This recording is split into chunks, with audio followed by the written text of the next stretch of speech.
Hello students, good morning. Welcome to online classes of Gyanjyoti Public School. Today we will be discuss about factors and multiples. सबसे पहले हम लोग जानेंगे कि factor क्या है. A factor divides a number completely without leaving any remainder. एक factor होता है, फैक्टर को हिंदी में हम लोग कहते हैं गुणनखंड. जो एक फैक्टर होता है वह संख्या का पूर्णतः विभाजक होता है. विभाजक का मतलब ये हुआ कि जिस संख्या का हम फैक्टर निकाल रहे हैं तो वह फैक्टर उस संख्या को पूरी तरह से विभाजित करने में, कटाने में सक्षम है. जैसे 6 का फैक्टर क्या क्या है. फैक्टर का मतलब हुआ कि कौन कौन से संख्या 6 के विभाजक हैं. तो 6 1 से भी विभाजित है, 2 से भी है, 3 से है, 6 से. 12 का क्या क्या फैक्टर हो सकता है. 1 हो सकता है, 2, 3, 4, 6. इसको देखने पर ये स्पष्ट ज्ञात हो जाता है कि किसी भी संख्या का फैक्टर 1 निश्चित रूप से होता है और वह फैक्टर, नंबर्स ऑफ फैक्टर हमेशा लिमिट में रहता है. इसको काउंट किया जा सकता है और इसमें जो बड़ा से बड़ा फैक्टर होता है वह संख्या के बराबर होता है. प्रश्न ये उठता है कि हम फैक्टर को निकाले कैसे आसानी से उसको ज्ञात किया जा सके. इसके लिए एक तरीका है डिवीजन मेथड. एलसीएम वगैरह अगर निकालना जानते होंगे आप लोग, नहीं तो भी बहुत आसान है ये. तो वही रूल इसमें लगाया जाता है. जैसे कि हमारे पास एक नंबर है 24. 24 को सबसे पहले हम लोग 2 से डिवाइड करेंगे 12, फिर 2 से डिवाइड करेंगे 6, 2 से 3 और 3 से 24 का कौन कौन सा फैक्टर हो सकता है. 24 का फैक्टर होगा खुद 24 है, यानी 24 अपने से स्वयं से डिविजिबल है तो 24 होगा. उसके बाद 12 से भी 24 कट सकता है तो हम 12 लिखेंगे.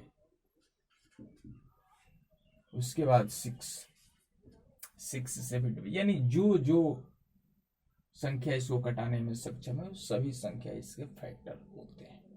6 से भी, 3 और 1.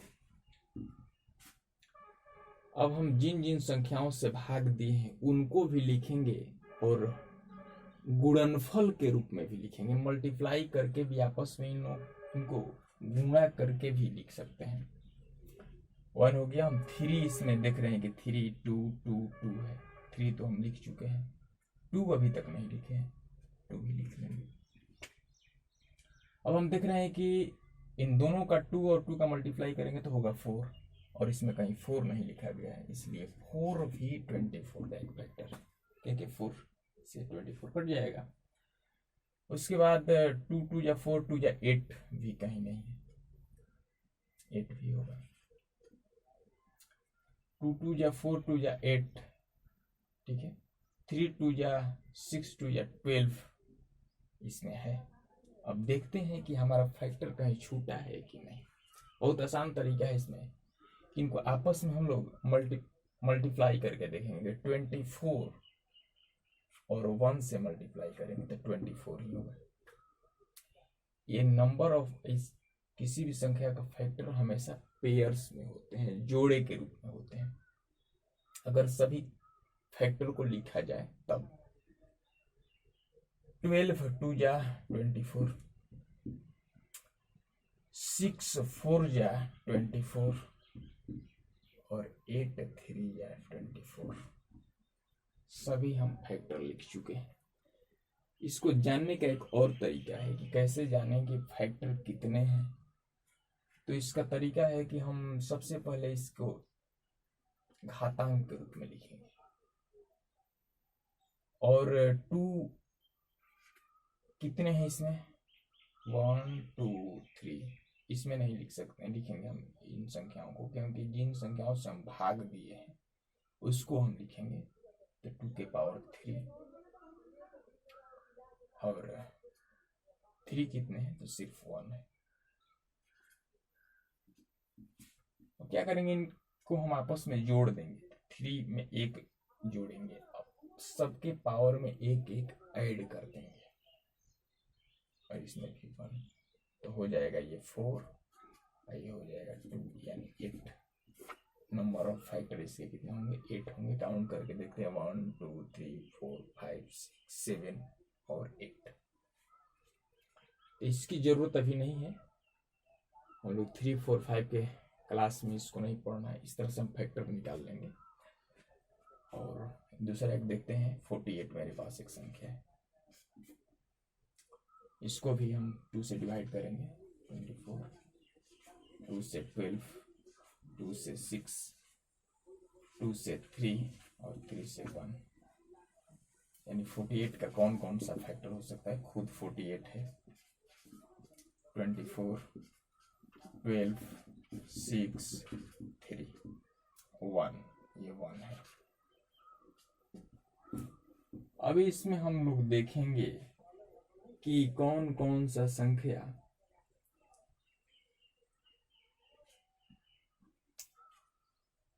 छूट रहा है इसमें। तो 3 लिखा गया है, 2 इसमें अभी तक नहीं लिखा गया, तो हम 2 भी लिखेंगे। और 2 के बाद हम देख रहे हैं कि 2 से मल्टीप्लाई करेंगे तो 4 आ जाएगा, और इसमें 4 कहीं नहीं है, क्योंकि 4 भी 48 का एक फैक्टर है, 4 से डिविजिबल है। 2 2 या 4 2 या 8 भी कहीं नहीं है, लिखेंगे। 3 2 या 6 इसमें दिखाई दे रहा है, 3 4 या 12 भी है, 2 2 या 8, 2 2 या 4 2 या 8 2 या 12, 16 इसमें कहीं नहीं है। अब देखते हैं कि ये 48 से और 1 से मल्टीप्लाई करेंगे, 48, 24 और 2 से मल्टीप्लाई करेंगे, 24, 12 और 4 से मल्टीप्लाई करेंगे, 24, 6 से 8 से मल्टीप्लाई करेंगे, 24, 6 से 8 से है 48, और 16 और 3 से मल्टीप्लाई करेंगे तो 48। अगर इसमें कोई भी एक संख्या मिसिंग हो जाता है, छूट जाता है, जैसे हम 2 को मिटा देते हैं, तो उसका पेयर नहीं लगेगा, आपको पता चलेगा कौन सा संख्या इसमें छूटा हुआ है। इस तरह से हम संख्या को निकाल सकते हैं। अब हम चलते हैं मल्टीपल्स की ओर। मल्टीपल्स को हिंदी में कहते हैं गुणज। A number that can be divided by another number without any reminder. ये मल्टीपल क्या है? मल्टीपल किसी भी संख्या का मल्टीपल वह उस संख्या से पूर्णतः विभाजित होता है। जैसे a number that can be divided by another number without any reminder. Multiple को दूसरी भाषा में हम कह सकते हैं कि टेबल। जैसे हम लोग लिखते हैं कि 5 का टेबल क्या, 5 का टेबल 5 10 8 15 20 25, इस तरह से। जैसे कि हमने यहाँ पर एग्जाम्पल लिया है कि 12 18 24 आर मल्टीपल्स ऑफ 6, यानी 6 का मल्टीपल कौन कौन सा है, 12 है, 18 है, 24। इससे ये स्पष्ट हो जाता है कि जो 12 है 6 से डिविजिबल है, 18 है 6 से डिविजिबल है, 24 है 6 से डिविजिबल है। यानी जिस संख्या का हम मल्टीपल निकालेंगे वह संख्या निकाले हुए मल्टीपल्स को विभाजित करने में सक्षम होता है। एक एग्जाम्पल देते हैं कि 4 का मल्टीपल कौन कौन सा है, तो 4 का मल्टीपल 4, 8, 12, 16, इनफाइनाइट, अनंत तक, बड़ी से बड़ी हम मल्टीपल नहीं लिख सकते, अनंत तक किया जाता है। तो छोटा से छोटा मल्टीपल खुद वह संख्या होता है जिसका हम लोग मल्टीपल निकालते हैं। तो इस तरह से प्रश्न आपको आ सकता है कि right first five multiples of any number, जिस संख्या का प्रथम 5 मल्टीपल लिखना, उस नंबर संख्या का सीधा सीधा हम टेबल लिख सकते हैं। कोई कहे कि ये प्रश्न दिया कि 8 का मल्टीपल लिखिए, तो हम 8, 16, 24, 32 इस तरह से किसी भी संख्या का मल्टीपल लिखा जा सकता है। मल्टीपल और फैक्टर में कुछ रिलेशन है कि फैक्टर, जिस संख्या का हम फैक्टर निकालते हैं वह संख्या निकाले हुए सभी फैक्टर से डिविजिबल होता है। 1 से भी भाग लग जाएगा, 2 से भी, 3 से भी, कोई इसमें रिमाइंडर नहीं बचेगा।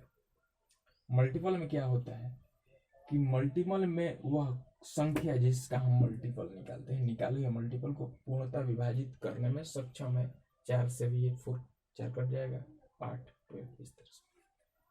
तो आशा करता हूँ ये आपको फैक्टर और मल्टीपल्स समझ में आए होंगे। आज के लिए बस इतना है। थैंक्स।